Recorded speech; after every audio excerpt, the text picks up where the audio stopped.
Hello, আসসালামু আলাইকুম। Welcome to life with Rubaisha. কেমন আছেন আপনারা সবাই? আশা করি বেশ ভালো আছেন। আমরাও বেশ ভালো আছি। আর চলে এসেছি নতুন একটি ব্লগ নিয়ে। ফেসবুকে, ইউটিউবে আমি অনেক মেকআপ ব্লগ দেখেছি, বাট কখনো নিজে কোনো ব্লগ করিনি মেকআপের উপরে। তাই ভাবলাম কেননা একটা মেকআপ ব্লগ করে নিই। একটা বিয়ের দাওয়াত আছে, তাই মেকআপ করতে হবে, আর এই সুযোগটা কাজে লাগিয়ে একটা ব্লগ বানিয়ে ফেললাম। জানি না কেমন হবে, আপনাদের ভালো লাগবে কি লাগবে না।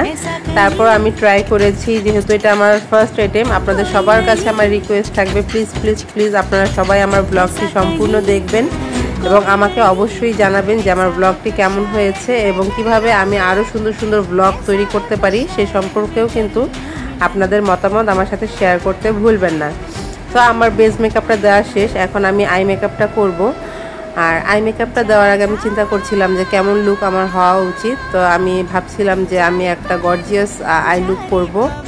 তো যেই ভাবা সেই কাজ, এই যে আমার নতুন আইশ্যাডো প্যালেট, এটা থেকে আমি আজকে আমার আই লুকটা করে ফেলবো।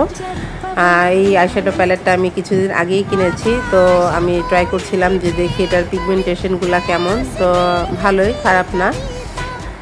তো আমি আমার ড্রেসের সাথে ম্যাচ করে আমার আই লুকটা তৈরি করে নিয়েছি। আর গর্জিয়াস একটা আই লুকের সাথে আমি ভেবেছি নিউড লিপস্টিক দিব। বাট আমার সাথে অলওয়েজ একটা ব্যাপার ঘটে, সেটা হচ্ছে দরকারের সময় দরকারি জিনিসটা আমি খুঁজে পাই না। যেমন আমার লিপস্টিকটা খুঁজে পাচ্ছিলাম না, তো কি আর করা, অন্য একটা লিপস্টিক দিয়ে কাজ চালিয়ে নিলাম। তো আমার মেকআপ লুকটা প্রায় রেডি, এখন আমি গিয়ে ড্রেসটা পরে নিব। তো এই তো আপনাদের দেখাচ্ছি। এই যে দেখেন, এটা হচ্ছে আমার ফাইনাল লুক। আমি একটা স্কাই ব্লু কালার ড্রেস পরেছি। জানি না লুকটা কেমন হয়েছে, আপনারা কিন্তু অবশ্যই কমেন্টের মাধ্যমে জানাবেন।